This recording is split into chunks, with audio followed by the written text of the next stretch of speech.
ವಿಮ್ಸ್ನಲ್ಲಿ ಬಾಣಂತಿಯರ ಸಾವು ಆದಂತಹ ಸಂದರ್ಭದಲ್ಲಿ ಆರೋಗ್ಯ ಸಚಿವರು ಏನು ಮಾಡ್ತಾ ಇದ್ದಾರೆ ಅನ್ನುವಂತಹ ಪ್ರಶ್ನೆಗಳು ಬಂದವು. ಯಾಕಂದರೆ ಆರೋಗ್ಯ ಸಚಿವರ ಮೇಲ್ಗಡೆ ಜವಾಬ್ದಾರಿ ಕೂಡ ಅದು ಇದ್ದೇ ಇರುತ್ತೆ. ಆ ಪ್ರಶ್ನೆಗಳನ್ನು ಮಾಧ್ಯಮವಾಗಿ ನಾವು ಕೂಡ ಮಾಡಿದ್ವಿ. ಆದರೆ ತಾವು ಆ ಘಟನೆಗಳನ್ನು ಯಾವ ರೀತಿಯಾಗಿ ನೋಡಿದ್ರಿ? ಖಂಡಿತ ಅದು ನನಗೆ ನನ್ನ ಸಮಯದಲ್ಲಿ ಭಾಳ ಸವಾಲಿನ ಸಮಯ ಅಂತಲೇ ಹೇಳ್ಬೋದು. ಯಾಕಂದರೆ ನಾವು ಅದನ್ನು ನಿರೀಕ್ಷೆ ಯಾರೂ ಮಾಡಿರಲಿಲ್ಲ. ಮತ್ತು ಅದು ನೋಡಿದಾಗ ಆಮೇಲೆ ಅದು ಆಗಿರುವಂಥದ್ದು ಒಂದು ಕಡೆ ಈ ಔಷಧಿ ಏನೋ ಇದು ಇತ್ತು, ರಿಂಗರ್ ಲ್ಯಾಕ್ಟೇಟ್ ಅಂತ ಒಂದು IV ಫ್ಲೂಯಿಡು, ಅದರಿಂದ ಆಗಿದೆ ಅಂತ ನಮಗೆ ಭಾಳ ಸ್ಪಷ್ಟವಾದಂಥ ಒಂದು ಅನುಮಾನ ಆಯಿತು. ನಾವು ಆಮೇಲೆ ಅದ್ರ ಮೇಲೆಲ್ಲ ಕ್ರಮ ತಗೊಂಡು, ಆದರೆ ಈಗ ಅಂತಿಮವಾಗಿ ಏನಾಯಿತು ಅಂತ ಹೇಳಿದ್ರೆ ಸಾವುಗಳಾಯಿತು. ಹೌದು. ಸೊ ಅದರ ಹೊಣೆ ಇದ್ದೇ ಇರ್ತದಲ್ಲ. ನಾವು ಎಷ್ಟೇ ಏನೇ ಹೇಳಿದ್ರು ಕೂಡ ಪಾಪ ಆ ಹೆಣ್ಮಕ್ಳು ಯಾವುದೋ ಒಂದು ಕಾರಣಕ್ಕೆ ಗೊತ್ತಿಲ್ಲದೇ ಅವರಿಗೆ ಆ ಸಾವನ್ನು ಅಪ್ಪುವಂಥದ್ದು ಆಯಿತು.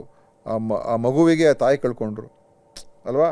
ಸೊ ಇದು ಎಷ್ಟೇ ನಾವು ಏನೇ ಸಮರ್ಥನೆ ಮಾಡಿಕೊಂಡ್ರು ಕೂಡ ಅಂತಿಮವಾಗಿ ನಮಗೆ ಅದರಿಂದ ನಮ್ಮ ಸಮಯದಲ್ಲಿ ಈ ಥರ ಆಯ್ತಲ್ಲ ಅಂತ ಒಂದು ನೋವು ಇದ್ದೇ ಇರ್ತದೆ. ಈಗಲೂ ಕೂಡ ಇದೆ. ಈಗಲೂ ಕೂಡ ನಾವು ಈ ಥರ ಇದು, ಯಾಕಂದರೆ ಆರೋಗ್ಯ, ನೀವು ಹೇಳ್ದಂಗೆ ಆರೋಗ್ಯ ಇಲಾಖೆ ಏನೋ ತಪ್ಪಾದರೆ ಅದರ ಏನು ಅದರ ಒಂದು ಪರಿಣಾಮ ಏನಂತ ಹೇಳಿದ್ರೆ ಕೆಟ್ಟ ಪರಿಣಾಮ ಕೊಟ್ಟೋಗುತ್ತೆ. ಒಬ್ಬ ಡಾಕ್ಟ್ರು ತಪ್ಪು ಮಾಡಿದ್ರೆ, ಅಥವಾ ಏನಾದರೂ ಔಷಧಿ ತಪ್ಪು ರಿಯಾಕ್ಷನ್ ಆದರೆ, ಅಥವಾ ಸರಿಯಾಗಿ ನೋಡ್ಕೊಳ್ದೆ ಹೋದ್ರೆ, ಚಿಕಿತ್ಸೆ ಸರಿಯಾಗಿ ಕೊಡದೆ ಹೋದರೆ ಅವ್ರಿಗೆ ಸಾವಾಗುವಂಥದ್ದು, ಅಥವಾ ಅವ್ರಿಗೆ ಒಂದು ರೀತಿ ಭಾಳ ಕೆಟ್ಟ ಆರೋಗ್ಯ ಪರಿಸ್ಥಿತಿಗೆ ಹೋಗುವಂಥದ್ದು, ಇದಾಗ್ಬಿಟ್ರೆ ಎಷ್ಟು ತೊಂದರೆ ಇದು. ಬಟ್ ಇದು ಈ ಮೆಡಿಕಲ್ ಫೀಲ್ಡಲ್ಲಿ ಇರುವಂಥದ್ದು. ಇದು ಈಗ ಯಾರು ಕೂಡ ತಪ್ಪು ಮಾಡಬೇಕು ಅಂತ ಉದ್ದೇಶ ಇರಲ್ಲ, ಅಥವಾ ಅವ್ರಿಗೆ ಅವರಿಂದ ಸಾವಾಗಬೇಕು ಅಂತ ಯಾರು ಅಪೇಕ್ಷೆ ಅದು ಆಗೋಗುತ್ತೆ. ಅದರಿಂದ ಇದು ನನಗೆ ಒಂದು ವ್ಯವಸ್ಥೆ ವೈಫಲ್ಯದಿಂದ ಆಯ್ತಲ್ಲ ಅಂತ ಹೇಳಿ ನಾವು ಆಮೇಲೆ ಪೂರ್ತಿಯಾಗಿ ಅದನ್ನು ಸ್ಟಡಿ ಮಾಡೋದು. ಆಮೇಲೆ ರಿಪೋರ್ಟು ಕೂಡ ನಾನೇ ಹೊರಗೆ ತಂದು, ಈಗ ಅನೇಕ ಇವತ್ತು ತಾಯಿಯ ಬಾಣಂತಿಯ ಸಾವುಗಳಾಗ್ತಾ ಇರುವಂಥದ್ದು ಅದು ತಡೆಗಟ್ಟಿಸ್ಬೋದಾದಂಥ ಸಾವುಗಳು.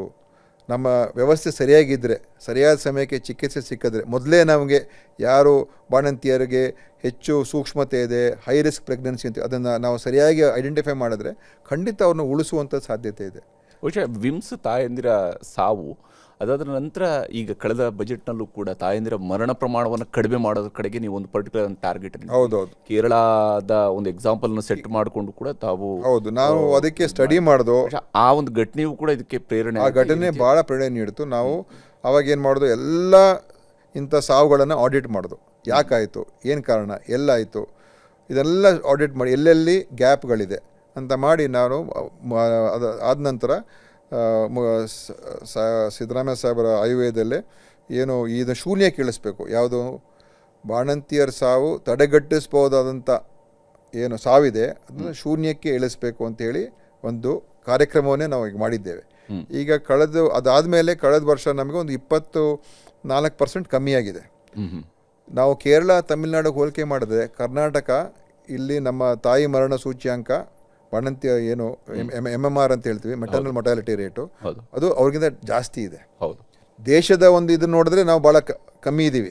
ನಮ್ಮ ಟಾರ್ಗೆಟ್ ಪ್ರಕಾರ ನಾವು ಸರಿಯಾಗಿದ್ದೀವಿ. ಆದರೆ ತಮಿಳುನಾಡು ಮತ್ತು ಕೇರಳ ನಮಗಿಂತ ಭಾಳ ಉತ್ತಮ ಪರಿಸ್ಥಿತಿಲಿದೆ. ನಾವು ಯಾಕೆ ಅಲ್ಲಿಗೆ ಹೋಗಬಾರ್ದು ಅಂತ ಹೇಳಿ ಈಗ ನಮ್ಮ ಉದ್ದೇಶ ಅದು ಈ ಸಾವುಗಳನ್ನು 1 ಲಕ್ಷಕ್ಕೆ ಒಂದು ಲಕ್ಷ ಏನು ಬಾಣಂತಿಯರಿಗೆ ಸಾವು ತಾಯಿ ಕನಿಷ್ಠ ನಾವು ಒಂದು 40ಕ್ಕೆ ಇಳಿಸ್ಬೇಕು ಅಂತ ನಮ್ಮ ಉದ್ದೇಶ.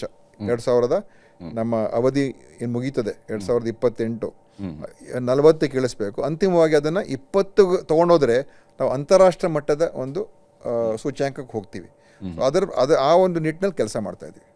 ಸೊ ಆ ಒಂದು ಘಟನೆ ನಮ್ಮನ್ನು ಒಂದು ಒಳ್ಳೆಯ ದಿಕ್ಕಿನಲ್ಲಿ ಹೋಗೋದಕ್ಕೆ ಒಂದು ರೀತಿ ಪ್ರೇರಣೆ ಸಿಕ್ತು.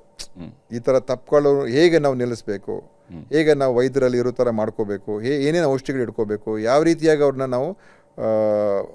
ತಪಾಸಣೆ ಮಾಡಿಸ್ಬೇಕು, ಮೊದಲೇ ಹೇಗೆ ನಾವು ತಿಳ್ಕೊಬೇಕು ಯಾರಿಗೆ ರಿಸ್ಕ್ ಇದೆ, ಅವ್ರಿಗೆ ಯಾವ ರೀತಿಯಾದ ಚಿಕಿತ್ಸೆ ನೀಡಿಸ್ಬೇಕು, ಇದೆಲ್ಲವನ್ನು ಕೂಡ ನಾವು ಭಾಳ ದೊಡ್ಡ ಒಂದು ಕಾರ್ಯಕ್ರಮ ಮಾಡಿದ್ದೀವಿ. ಹೌದು.